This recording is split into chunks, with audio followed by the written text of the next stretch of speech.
Welcome, everybody. This is the Red Eye Jedi channel, where we're going to be exploring thoughts, theories, and questions about my favorite fictional universes. In this video, we are officially launching this channel, starting with the MCU and the countdown to Doomsday. But before we get into it, hit that subscribe button and let's go. Since the TVA exists outside of space and time, it's safe to say that the events of Loki Season 1 and Season 2 happened during and alongside the events of Endgame. Now, there are two major problems with the moment when Steve Rogers returns the Infinity Stones. First, he doesn't take his shield because Thanos destroyed it. So how does Old Man Steve show up later with a shield to give to Sam? And second, what happens to the Soul Stone? It's supposed to be an everlasting exchange, so how does he return it? Does Steve interact with Red Skull?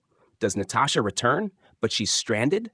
And when Loki revived all the timelines at the end of Loki Season 2, were those really all timelines, or were they just branches of the sacred timeline? Are there timelines Loki didn't revive? Was he who remains actually living in Doom's castle the whole time? Were those statues at the entrance actually Dr. Doom? And why was one of them broken? Who is on the Fantastic Four ship in the Thunderbolts post-credit scene? Why is Dr. Doom with Franklin in the Fantastic Four post-credit scene? And is that the same Dr. Doom who should have been sitting in the empty chair earlier in the film? What about the empty chair in Doctor Strange Multiverse of Madness during the Illuminati scene? I think that empty chair belonged to the Doctor Strange of that universe, and I don't think that universe is going to play a role in Doomsday. I think Old Man Steve and the shield he brought came from a different universe. He said his life with Peggy was beautiful, but he didn't say anything else. And I don't think that was an accident. I think he didn't say anything else because he's already lived through what's about to happen, Doomsday and Secret Wars. And while his life with Peggy was beautiful, it was also very short and ended in tragedy. I don't think Marvel is going to go too deep into Steve returning the stones, and I think the only way Natasha returns is if she comes from a different universe. In Endgame, the Ancient One warned that removing a stone causes a timeline to branch. So I'm betting Thanos destroying the stones altogether is going to have massive, unforeseen consequences.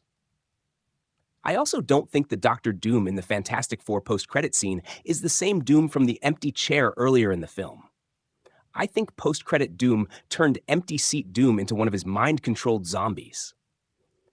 I think Dr. Doom is with the Fantastic Four on the Fantastic Four ship in the Thunderbolts post-credit scene, and they're hunting Galactus. Because Reed accidentally sent Galactus to another universe, and Doom showed up at the Baxter Building to warn him. I think Loki believes he revived all universes, but in reality, he only revived branches of Kang's sacred timeline. And I think the Fantastic Four post-credit Doom existed on one of those branches, not his home universe, which is why he needs the cosmic energy from the Super Kids to restore his timeline.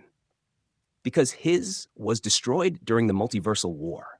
When Kang told Loki about the variants fighting for control of the multiverse, I think he left out Dr. Doom's role entirely.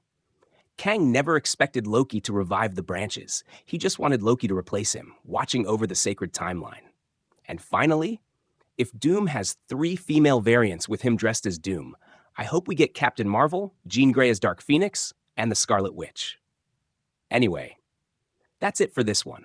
I hope you enjoyed the video. Feel free to smash that like button, comment your thoughts, and I'll see you on the next one.